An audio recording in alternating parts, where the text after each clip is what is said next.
It was morning, and the new sun sparkled gold across the ripples of a gentle sea. A mile from shore, a fishing boat chummed the water, and the word for breakfast flock flashed through the air till a crowd of 1,000 seagulls came to dodge and fight for bits of food. It was another busy day beginning.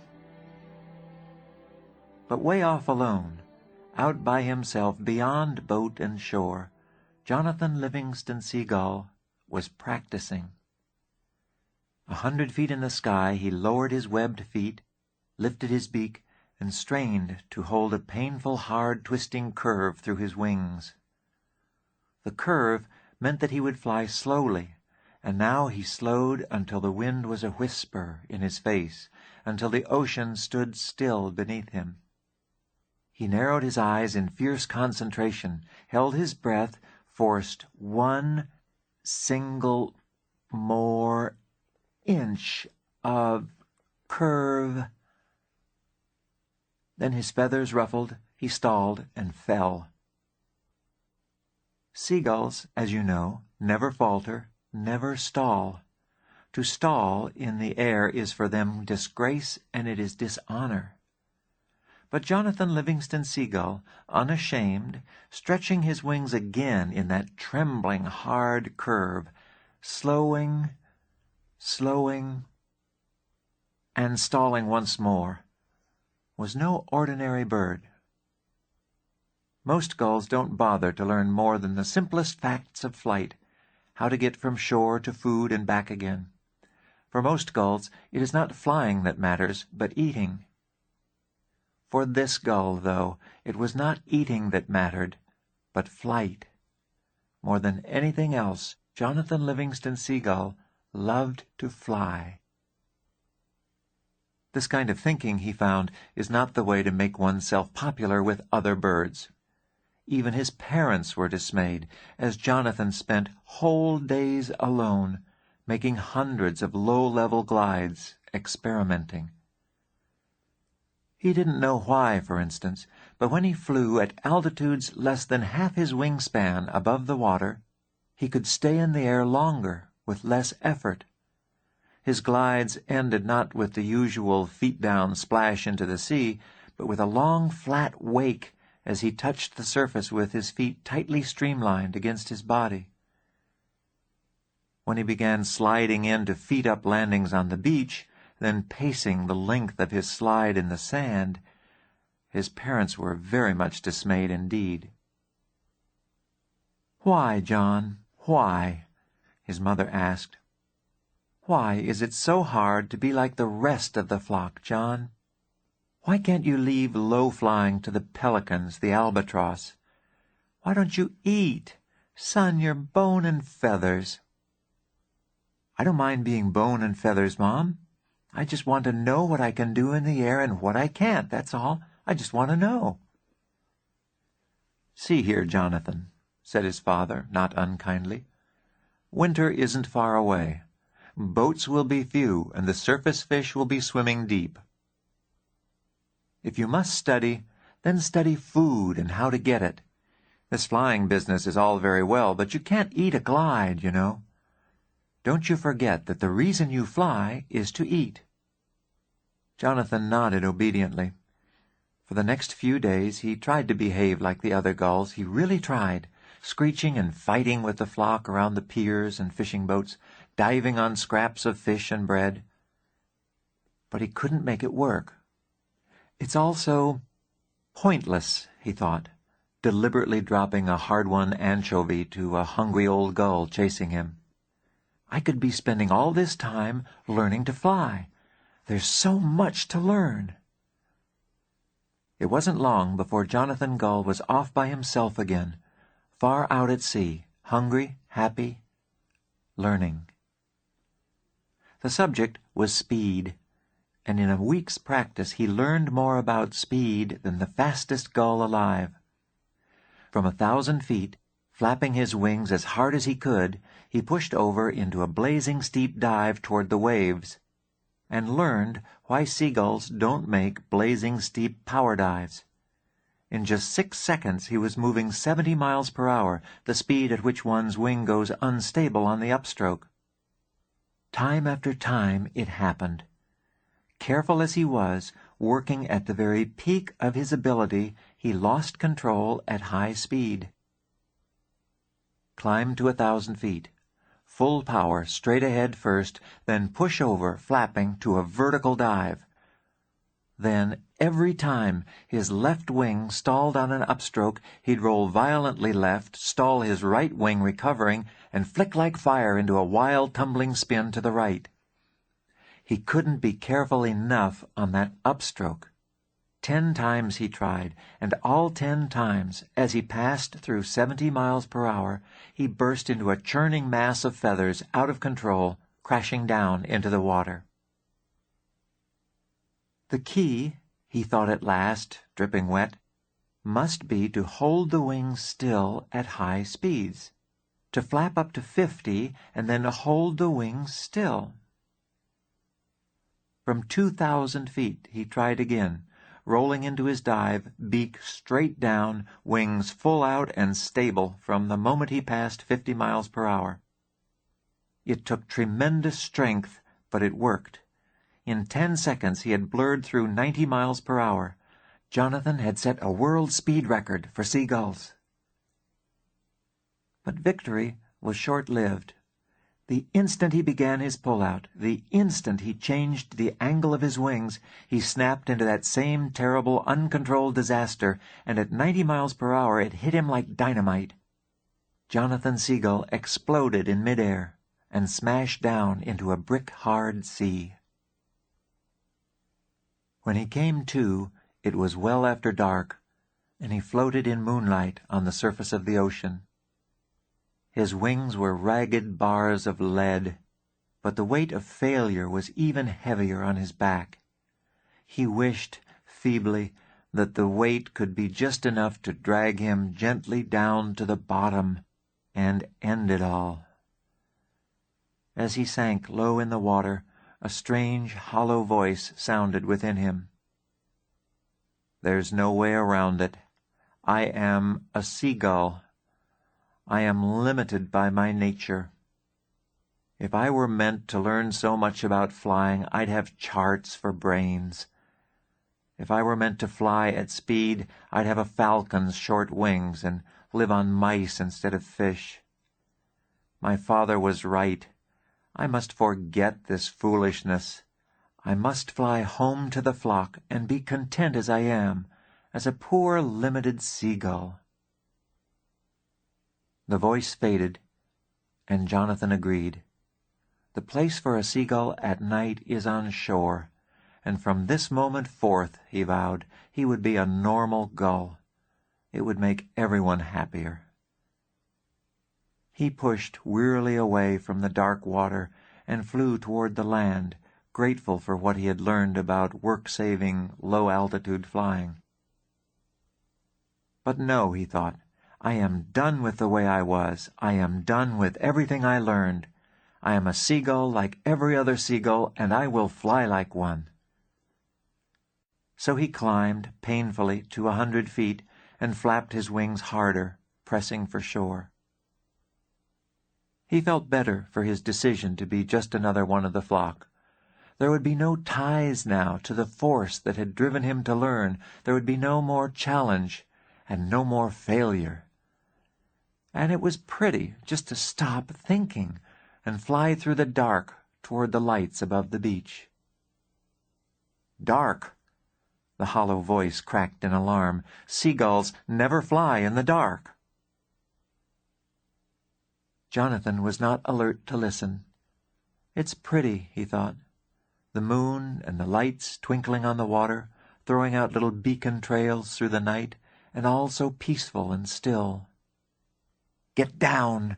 Seagulls never fly in the dark. If you were meant to fly in the dark, you'd have the eyes of an owl. You'd have charts for brains. You'd have a falcon's short wings." There in the night, 100 feet in the air, Jonathan Livingston Seagull blinked. His pain, his resolutions vanished. Short wings, a falcon's short wings. That's the answer! What a fool I've been! All I need is a tiny little wing. All I need is to fold most of my wings and fly on just the tips alone. Short wings!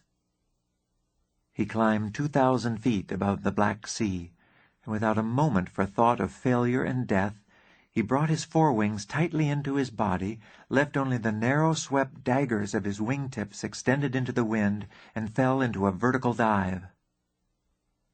The wind was a monster roar at his head. 70 miles per hour, 90, 120, and faster still. The wing strain now, at 140 miles per hour, wasn't nearly as hard as it had been before at 70. And with the faintest twist of his wing-tips, he eased out of the dive and shot above the waves, a gray cannonball under the moon. He closed his eyes to slits against the wind and rejoiced. 140 miles per hour, and under control! If I dive from 5,000 feet instead of 2,000, I wonder how fast. His vows of a moment before were forgotten, swept away in that great swift wind. Yet he felt guiltless, breaking the promises he had made himself. Such promises are only for the gulls that accept the ordinary. One who has touched excellence in his learning has no need of that kind of promise. By sunup, Jonathan Gull was practicing again. From 5,000 feet, the fishing boats were specks in the flat blue water. Breakfast flock was a faint cloud of dust motes circling. He was alive, trembling ever so slightly with delight, proud that his fear was under control. Then without ceremony he hugged in his forewings, extended his short angled wingtips, and plunged directly toward the sea. By the time he passed 4,000 feet, he had reached terminal velocity. The wind was a solid beating wall of sound against which he could move no faster. He was flying now straight down at 214 miles per hour. He swallowed, knowing that if his wings unfolded at that speed, he'd be blown into 1,000,000 tiny shreds of seagull. But the speed was power, and the speed was joy, and the speed was pure beauty. He began his pull-out at 1,000 feet, wingtips thudding and blurring in that gigantic wind, the boat and the crowd of gulls tilting and growing meteor-fast directly in his path. He couldn't stop. He didn't know yet even how to turn at that speed. Collision would be instant death. And so he shut his eyes. It happened that morning then, just after sunrise, that Jonathan Livingston Seagull fired directly through the center of breakfast flock, ticking off 212 miles per hour, eyes closed, in a great roaring shriek of wind and feathers. The gull of fortune smiled upon him this once, and no one was killed. By the time he had pulled his beak straight up into the sky, he was still scorching along at 160 miles per hour. When he had slowed to 20 and stretched his wings again at last, the boat was a crumb on the sea, 4,000 feet below. His thought was triumph. Terminal velocity, a seagull at 214 miles per hour. It was a breakthrough, the greatest single moment in the history of the flock, and in that moment a new age opened for Jonathan Gull. Flying out to his lonely practice area, folding his wings for a dive from 8,000 feet, he set himself at once to discover how to turn. A single wingtip feather, he found, moved a fraction of an inch, gives a smooth, sweeping curve at tremendous speed. Before he learned this, however, he found that moving more than one feather at that speed will spin you like a rifle ball. And Jonathan had flown the first aerobatics of any seagull on earth. He spared no time that day for talk with other gulls, but flew on past sunset. He discovered the loop, the slow roll, the point roll, the inverted spin, the gull bunt, the pinwheel. When Jonathan Seagull joined the flock on the beach, it was full night. He was dizzy and terribly tired. Yet in delight he flew a loop to landing with a snap roll just before touchdown. When they hear of it, he thought, of the breakthrough, they'll be wild with joy. How much more there is now to living. Instead of our drab slogging forth and back to the fishing boats, there's a reason to life. We can lift ourselves out of ignorance. We can find ourselves as creatures of excellence and intelligence and skill. We can be free. We can learn to fly. The years ahead hummed and glowed with promise. The gulls were flocked into the council gathering when he landed, and apparently had been so flocked for some time. They were, in fact, waiting. Jonathan Livingston Seagull, stand to center.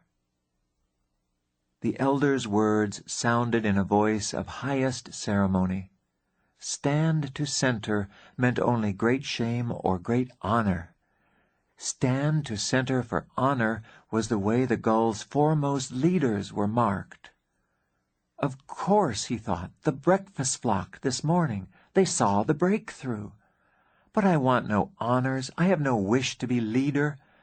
I only want to share what I've found, to show those horizons out ahead for us all.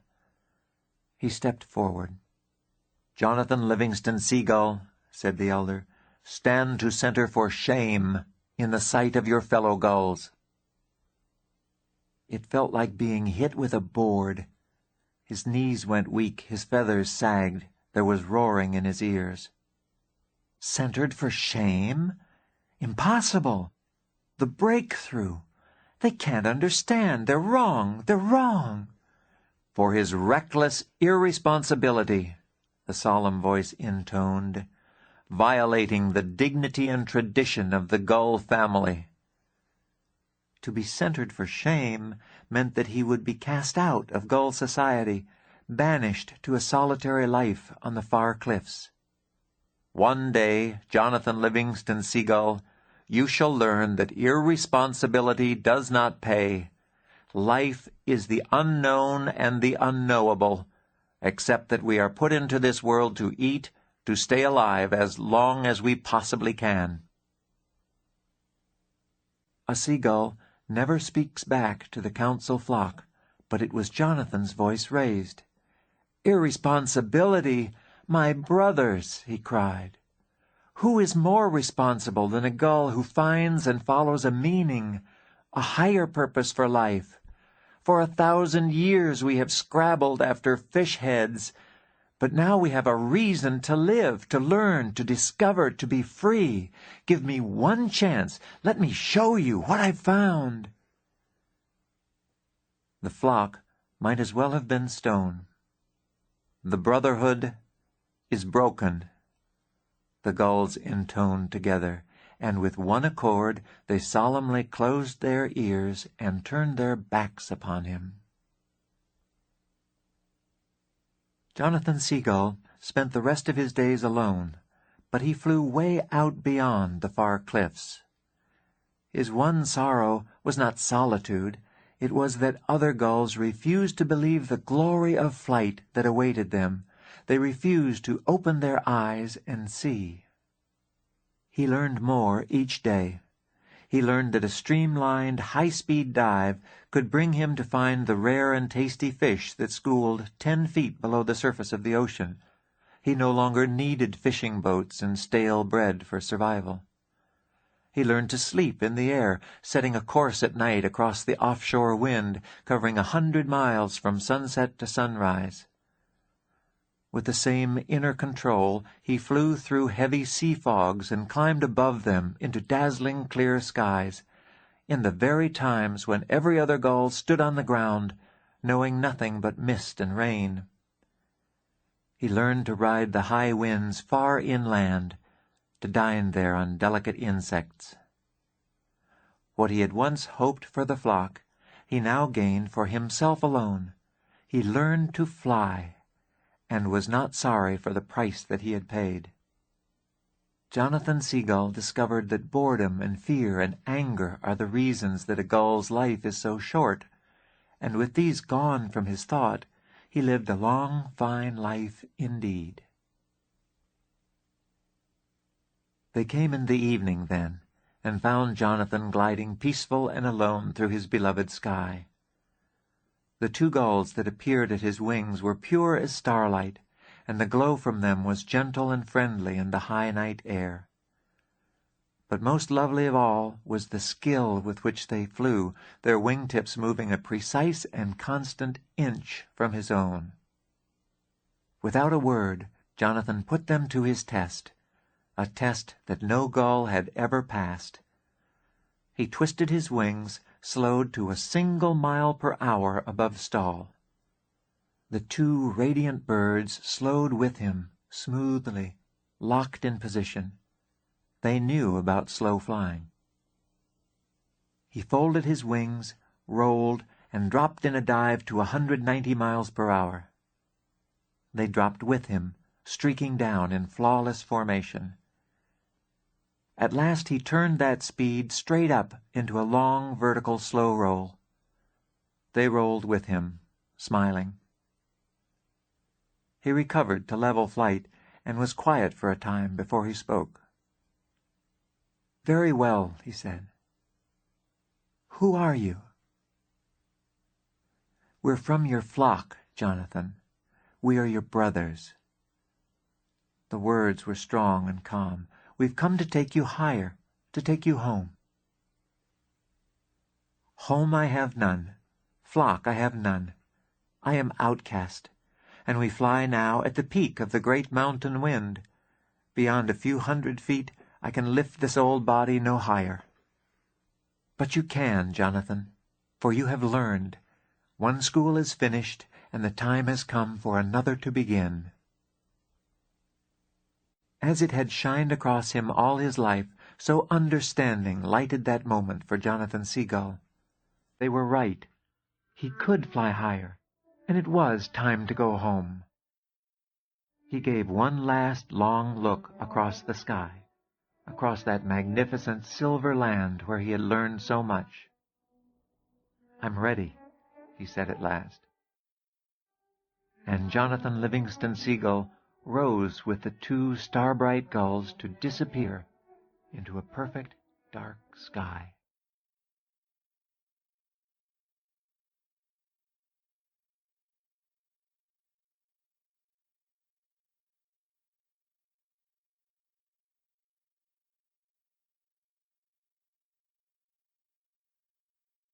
So this is heaven, he thought, and he had to smile at himself. It was hardly respectful to analyze heaven in the very moment that one flies up to enter it. As he came from earth now, above the clouds and in close formation with the 2 brilliant gulls, he saw that his own body was growing as bright as theirs. True, the same young Jonathan Seagull was there that had always lived behind his golden eyes, but the outer form had changed. It felt like a seagull body, but already it flew far better than his old one had ever flown. "Why, with half the effort," he thought, "I'll get twice the speed, twice the performance of my best days on earth."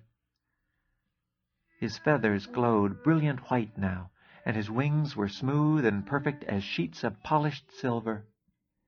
He began delightedly to learn about them, to press power into these new wings. At 250 miles per hour, he felt that he was nearing his level flight maximum speed. At 273, he thought that he was flying as fast as he could fly, and he was ever so faintly disappointed. There was a limit to how much the new body could do, and though it was much faster than his old level flight record, it was still a limit that would take great effort to crack. In heaven, he thought, there should be no limits. The clouds broke apart. His escorts called, "Happy landings, Jonathan," and vanished into thin air. He was flying over a sea, toward a jagged shoreline. A very few seagulls were working the updrafts on the cliffs.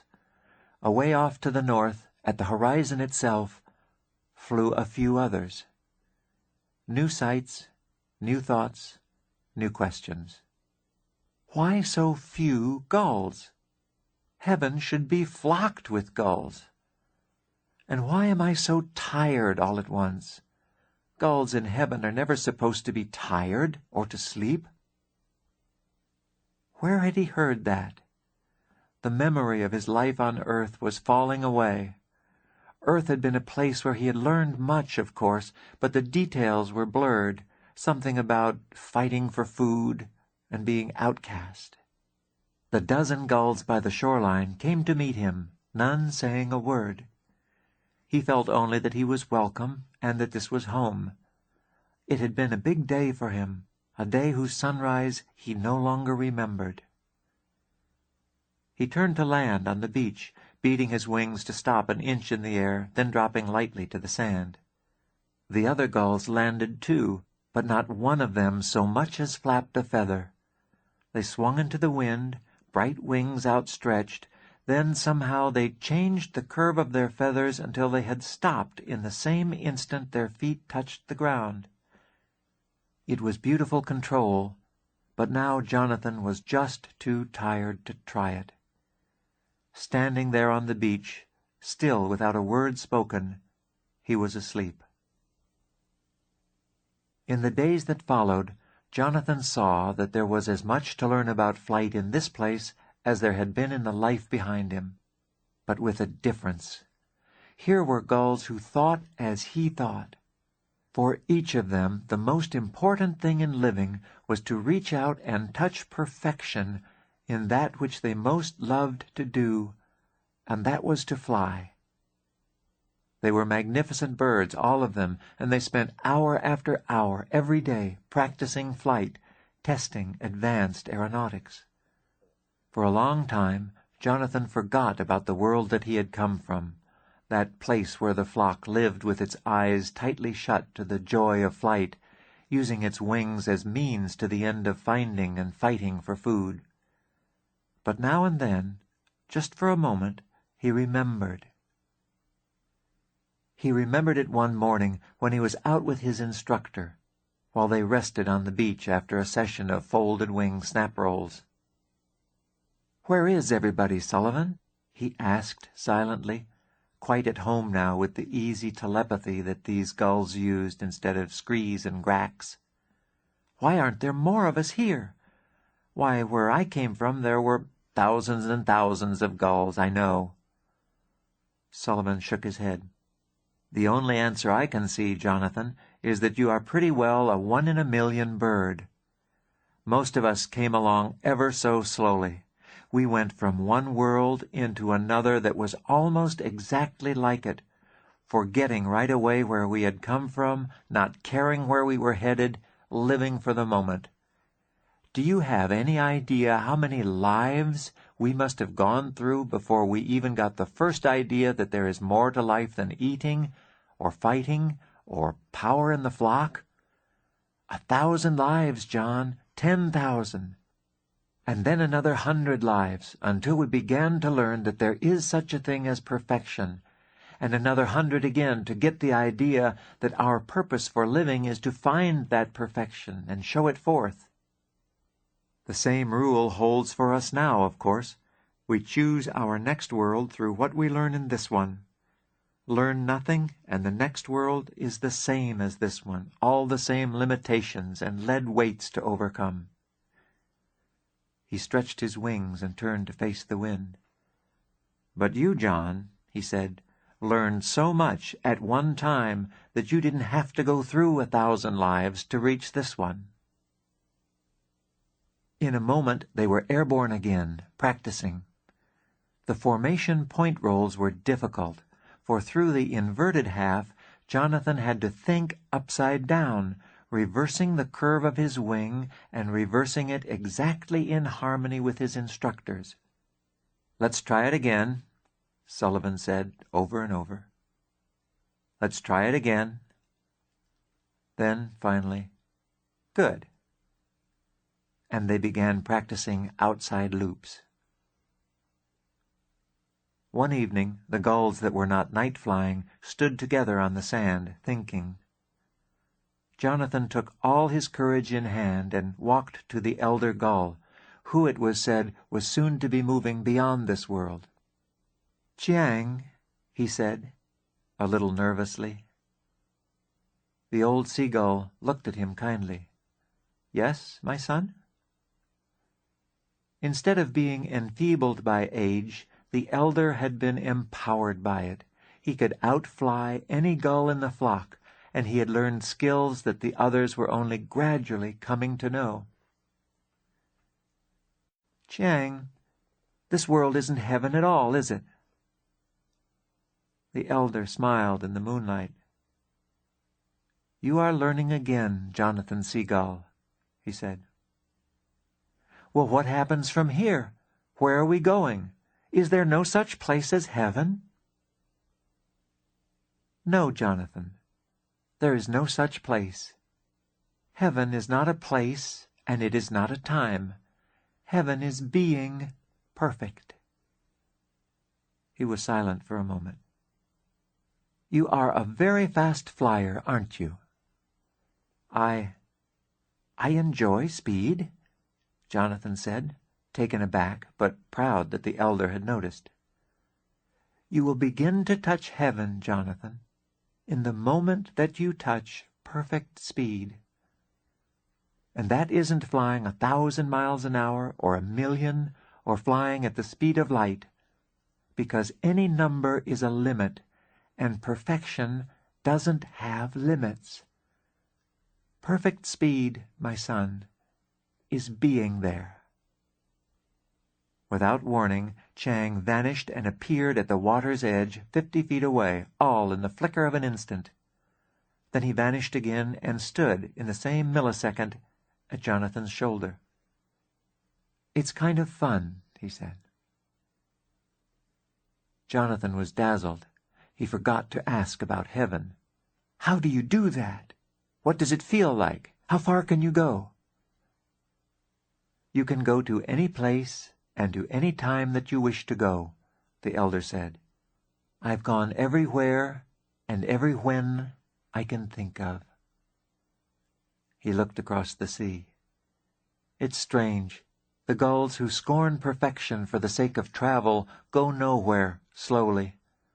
Those who put aside travel for the sake of perfection go anywhere instantly. Remember, Jonathan, heaven isn't a place or a time, because place and time are so very meaningless. Heaven is—" "Can you teach me to fly like that?" Jonathan Seagull trembled to conquer another unknown. "Of course, if you wish to learn." "I wish. When can we start?" "We could start now, if you like." "I want to learn to fly like that," Jonathan said, and a strange light glowed in his eyes. "Tell me what to do." Chiang spoke slowly and watched the younger gull ever so carefully. "To fly as fast as thought, to anywhere that is," he said, "you must begin by knowing that you have already arrived." The trick, according to Chiang, was for Jonathan to stop seeing himself as trapped inside a limited body that had a 42-inch wingspan and performance that could be plotted on a chart. The trick was to know that his true nature lived as perfect as an unwritten number, everywhere at once across space and time.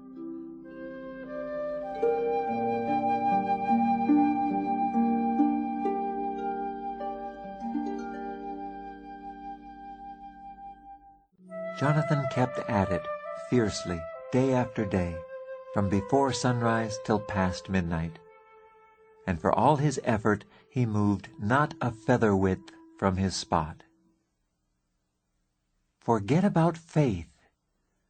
Chiang said it time and again. You didn't need faith to fly. You needed to understand flying. This is just the same. Now try again. Then one day, Jonathan, standing on the shore, closing his eyes, concentrating, all in a flash knew what Chang had been telling him. Why, that's true.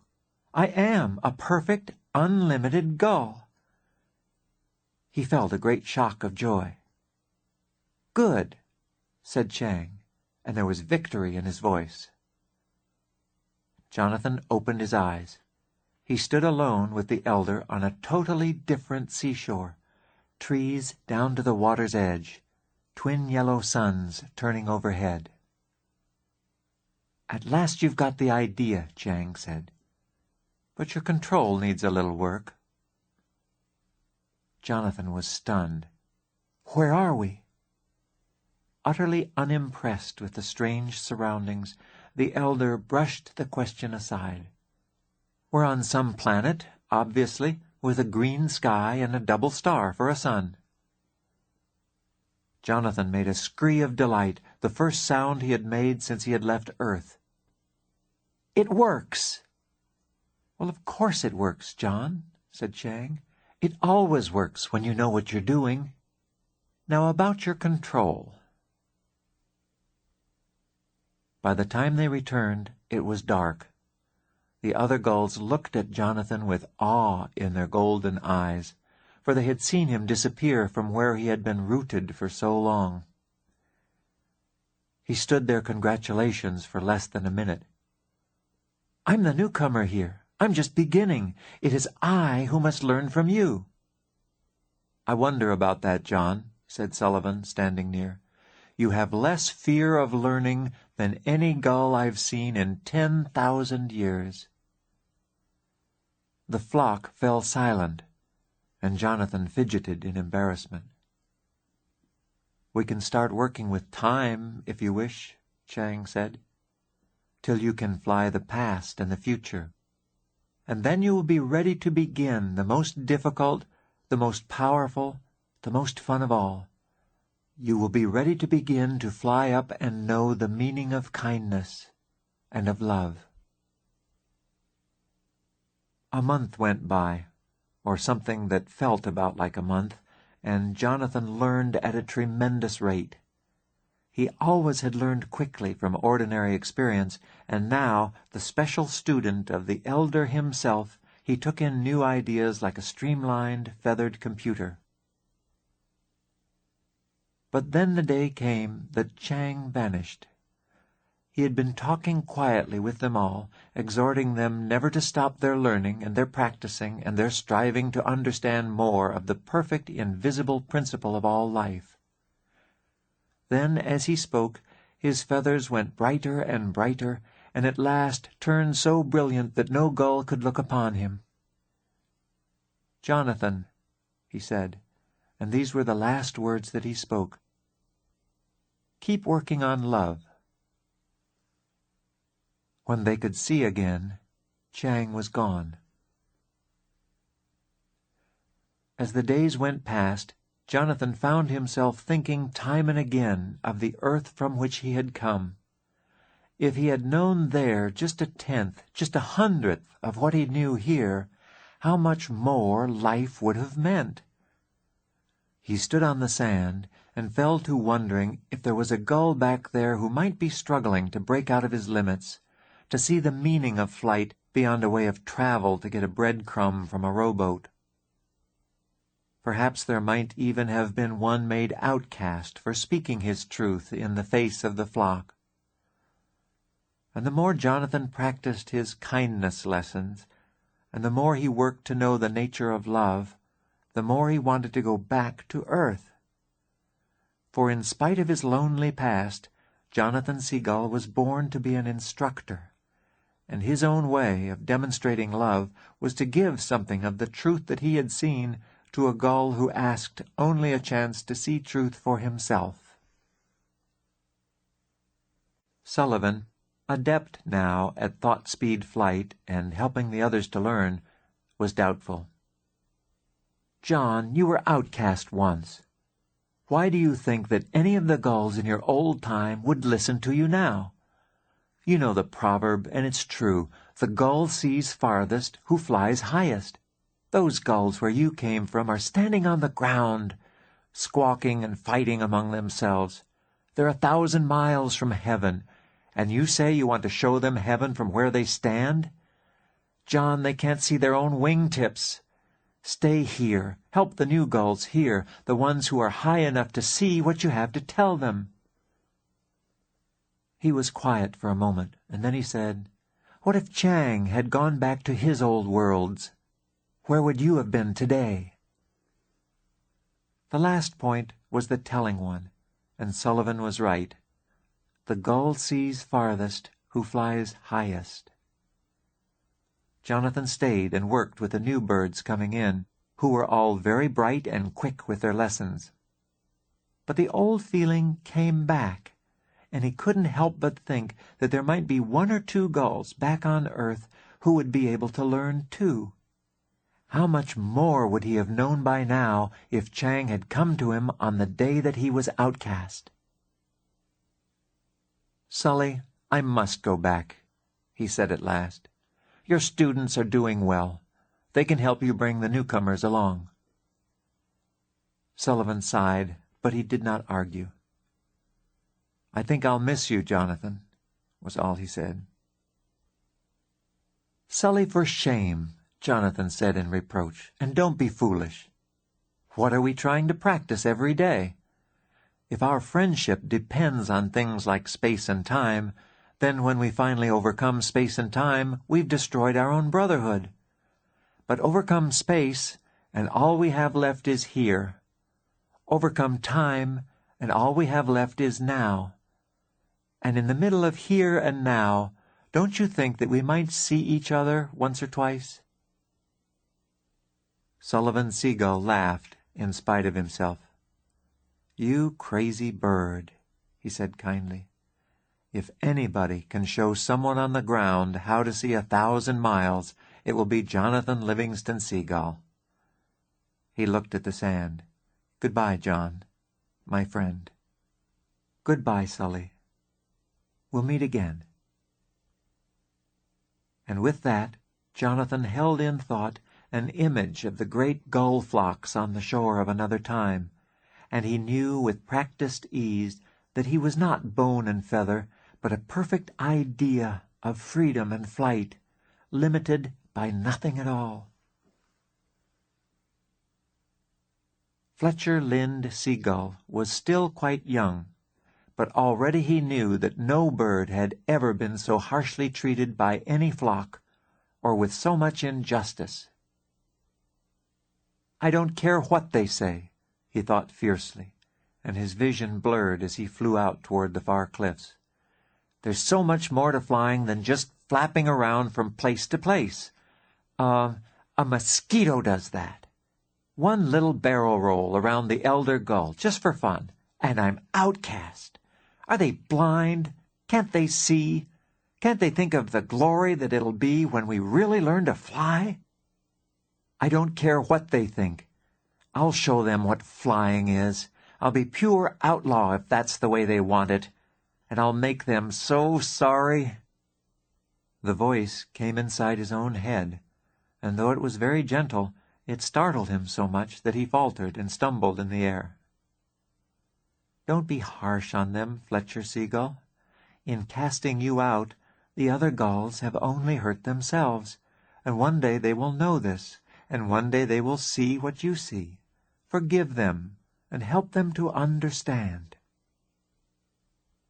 An inch from his right wingtip flew the most brilliant white gull in all the world, gliding effortlessly along, not moving a feather, at what was very nearly Fletcher's top speed. There was a moment of chaos in the young bird. "What's going on? Am I mad? Am I dead? What is this?" Low and calm, the voice went on within his thought, demanding an answer. "Fletcher Lind Seagull, do you want to fly?" "Yes, I want to fly." "Fletcher Lind Seagull, do you want to fly so much that you will forgive the flock and learn and go back to them one day and work to help them know?" There was no lying to this magnificent, skillful being, no matter how proud or how hurt a bird was Fletcher Seagull. "I do," he said softly. Then Fletch, that bright creature, said to him, and the voice was very kind, "Let's begin with level flight."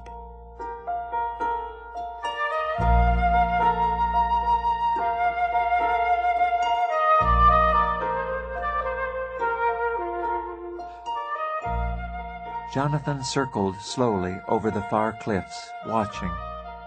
This rough young Fletcher gull was very nearly a perfect flight student. He was strong and light and quick in the air, but far and away more important, he had a blazing drive to learn to fly. Here he came this minute, a blurred gray shape roaring out of a dive, flashing 150 miles per hour past his instructor. He pulled abruptly into another try at a 16-point vertical slow roll, calling the points out loud. 8, 9, 10. See, Jonathan, I'm running out of airspeed. 11. I want good sharp stops like yours. 12. But blast it, I just can't make 13. These last 3 points without 14. Ah! Fletcher's whipstall at the top was all the worse for his rage and fury at failing. He fell backward, tumbled, slammed savagely into an inverted spin, and recovered at last, panting, 100 feet below his instructor's level. "You're wasting your time with me, Jonathan. I'm too dumb. I'm too stupid. I try and try, but I'll never get it." Jonathan Seagull looked down at him and nodded. "You'll never get it for sure as long as you make that pull-up so hard. Fletcher, you lost 40 miles an hour in the entry. You have to be smooth. Firm but smooth, remember?" He dropped down to the level of the younger gull. "Let's try it together now, in formation. And pay attention to that pull-up. It's a smooth, easy entry." By the end of 3 months, Jonathan had 6 other students, outcasts all, yet curious about this strange new idea of flight for the joy of flying. Still, it was easier for them to practice high performance than it was to understand the reason behind it. Each of us is in truth an idea of the great gull, an unlimited idea of freedom, Jonathan would say in the evenings on the beach, and precision flying is a step toward expressing our real nature. Everything that limits us we have to put aside. That's why all this high-speed practice and low-speed and aerobatics. And his students would be asleep, exhausted from the day's flying. They liked the practice because it was fast and exciting, and it fed a hunger for learning that grew with every lesson. But not one of them, not even Fletcher Lind Gull, had come to believe that the flight of ideas could possibly be as real as the flight of wind and feather. "Your whole body, from wingtip to wingtip," Jonathan would say other times, "is nothing more than your thought itself, in a form you can see. Break the chains of your thought, and you break the chains of your body, too."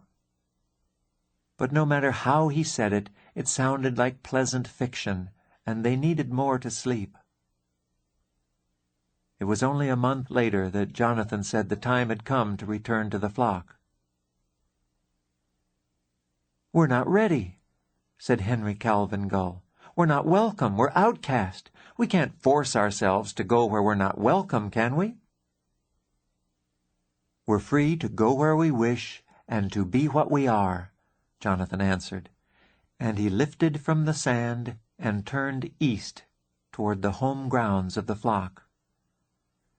There was brief anguish among his students, for it is the law of the flock that an outcast never returns, and the law had not been broken once in 10,000 years. The law said stay, Jonathan said go, and by now he was a mile across the water.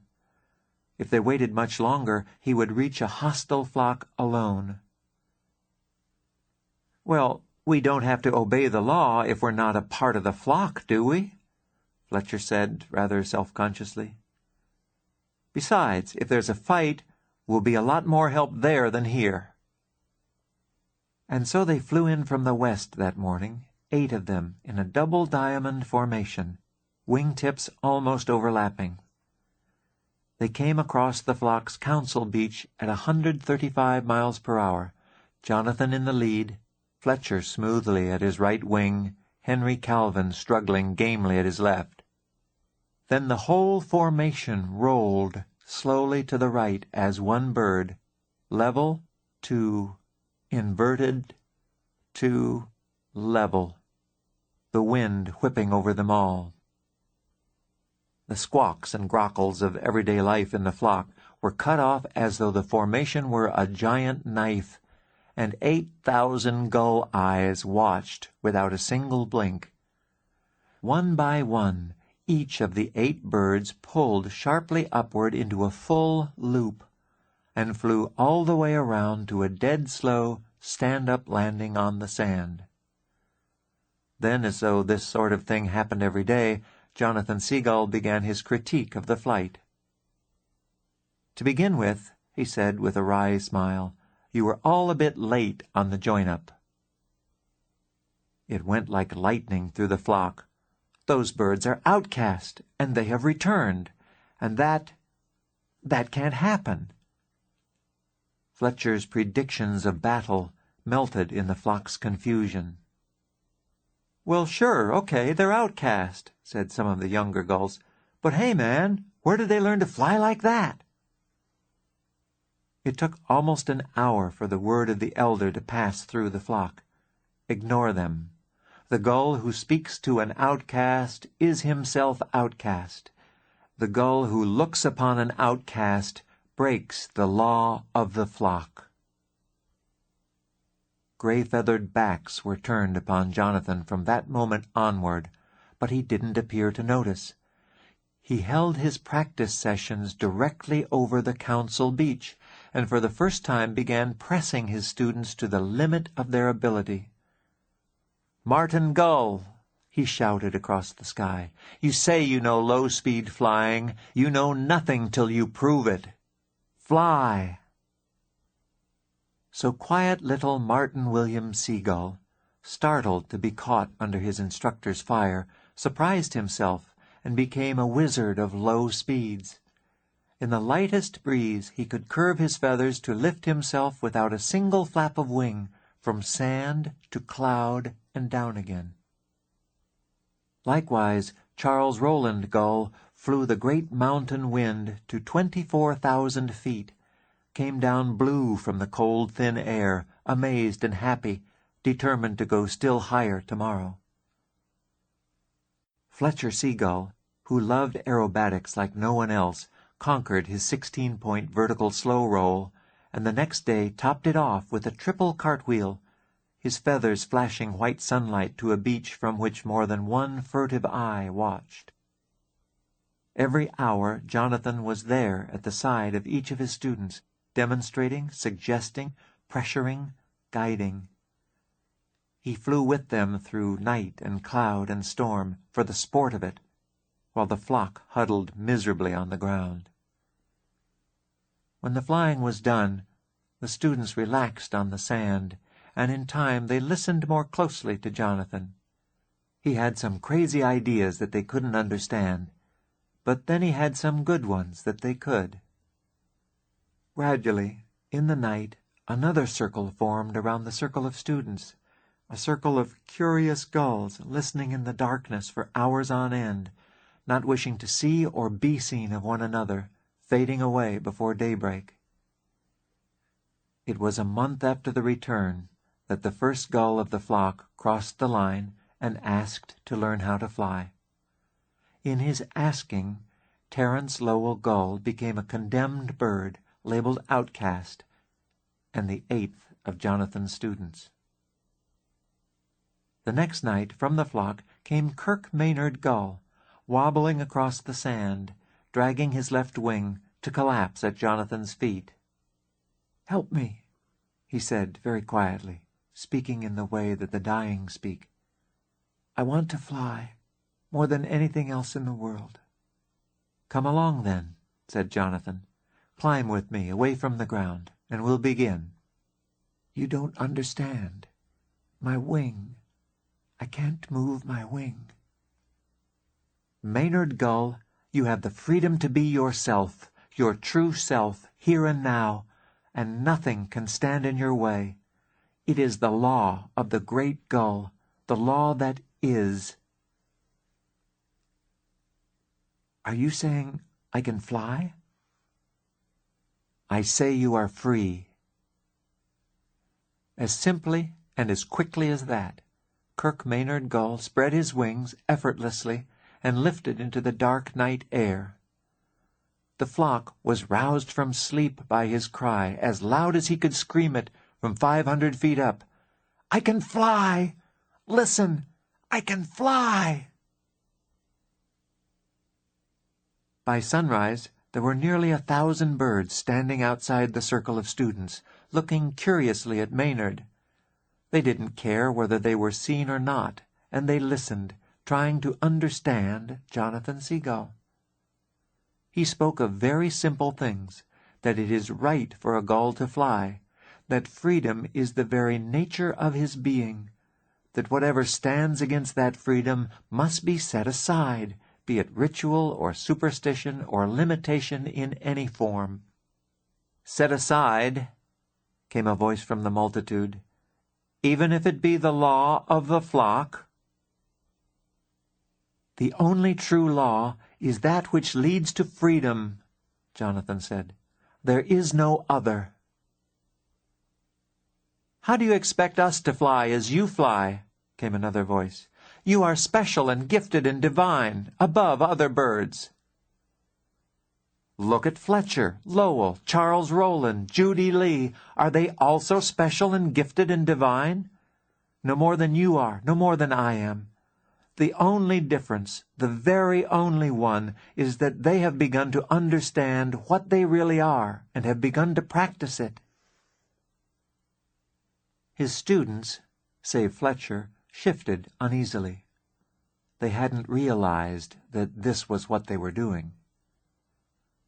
The crowd grew larger every day, coming to question, to idolize, to scorn.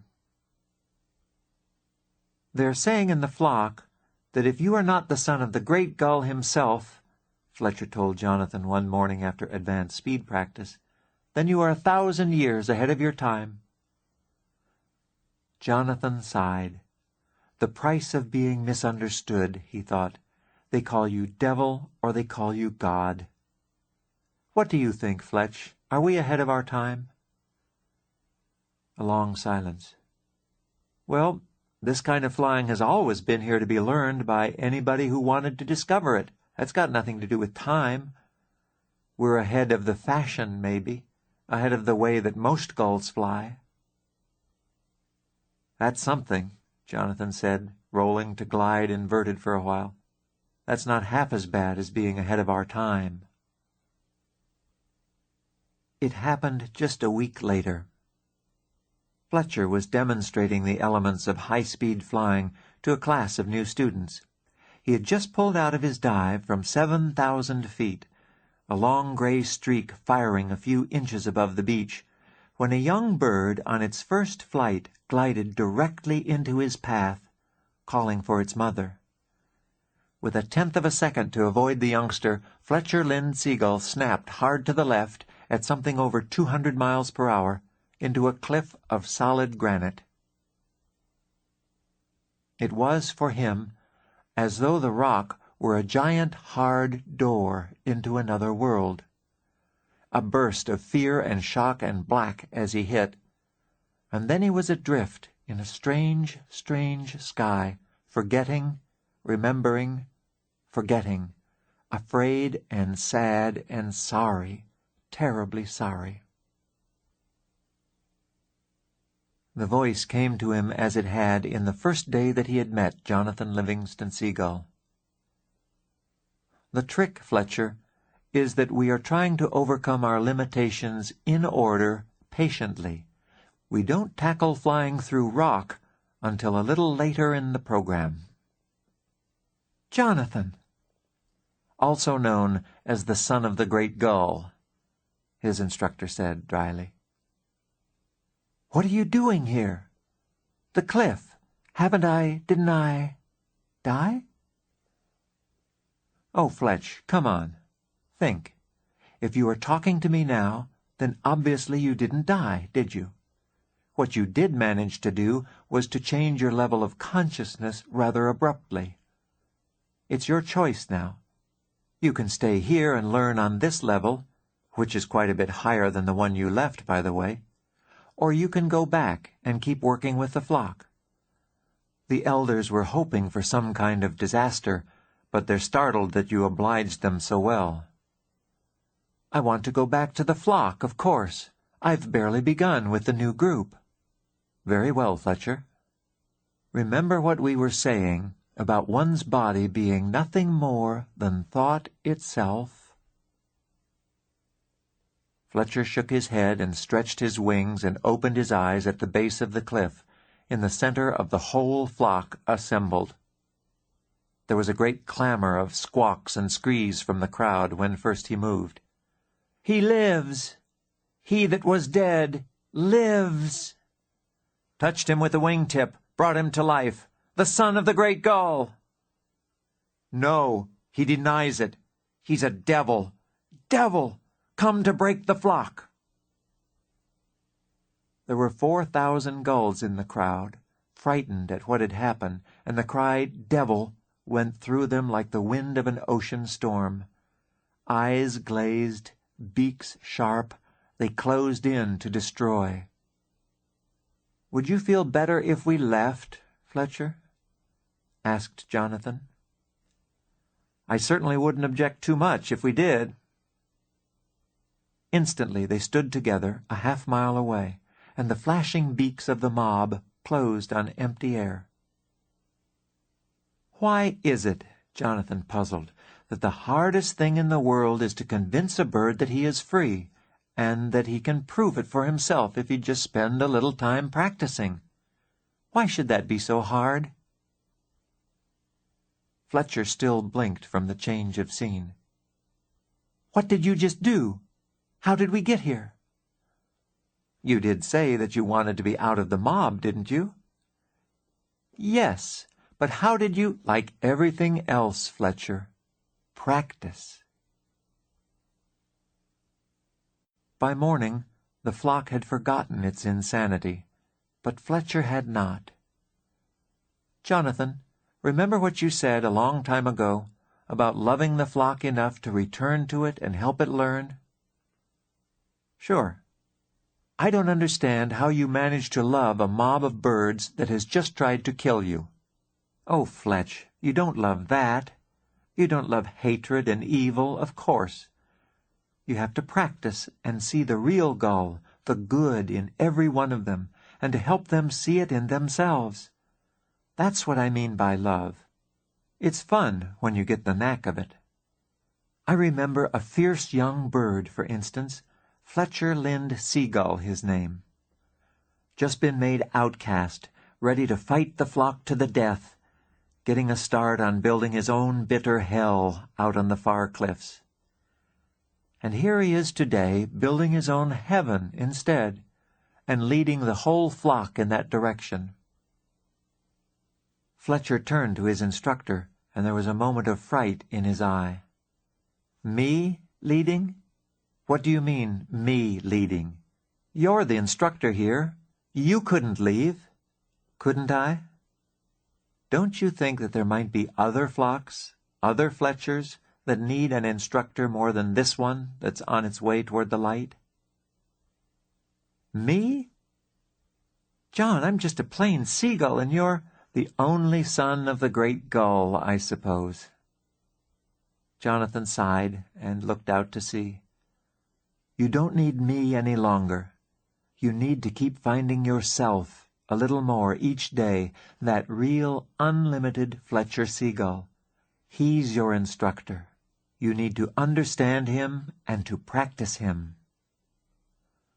A moment later, Jonathan's body wavered in the air, shimmering, and began to go transparent. Don't let them spread silly rumors about me or make me a god, okay, Fletch? I'm a seagull. I like to fly, maybe. Jonathan! Poor Fletch.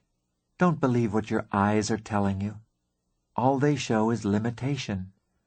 Look with your understanding. Find out what you already know, and you'll see the way to fly. The shimmering stopped. Jonathan Seagull had vanished into empty air. After a time, Fletcher Gull dragged himself into the sky and faced a brand-new group of students, eager for their first lesson. "To begin with," he said heavily, "you've got to understand that a seagull is an unlimited idea of freedom, an image of the great gull, and your whole body, from wingtip to wingtip, is nothing more than your thought itself." The young gulls looked at him quizzically. "Hey, man," they thought, "this doesn't sound like a rule for a loop." Fletcher sighed and started over. Very well," he said, and eyed them critically.